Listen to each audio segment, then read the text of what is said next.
வணக்கம். இன்னைக்கு மாப்பிள்ளை சம்பா சோறு, மத்தி மீன் குழம்பு. இந்த உணவு ரொம்ப ஆரோக்கியமானது. ஆரோக்கியமானதுனாலே என்னமோ தெரியல, விலை ரொம்ப ஜாஸ்தி. 1 கிலோ 279 ரூபான்னு சொல்லி அமேசானில் வாங்கினோம். ஆரோக்கியம் விலை மதிப்பானது அப்படிங்கிறதுக்கான சான்று தான் இது.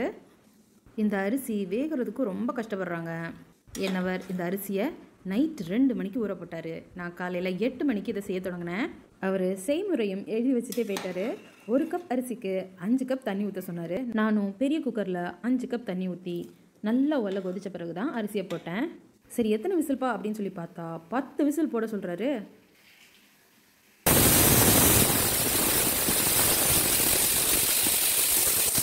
நானும் 10 விசில் தானே சரின்னு சொல்லிட்டு 10 விசில் ப்ளஸ் நம்ம பங்குக்கு ஒரு விசில் வேண்டாவா அப்படின்னு 11 விசில் விட்டேன்.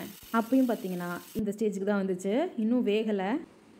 திருப்பியும் குக்கர் விசில் மூடி இனியும் ஒரு 7 விசில் விட்டேன். அப்போ தான் வெந்துச்சு. ஸோ மொத்தமாக 18 விசிலுக்கு அப்புறம் தான் இந்த ஸ்டேஜுக்கு வந்துச்சு. ஒரு வழியாக மாப்பிள்ளை சம்பா சோறு தயார். இதுக்கான காம்பினேஷனாக மத்தி மீன் குழம்பு. அவ்வளோதான். நோயற்ற வாழ்வே குறைவற்ற செல்வம். எல்லாரும் வீட்டில் சேஃபாக இருங்க. Take care. பாய்.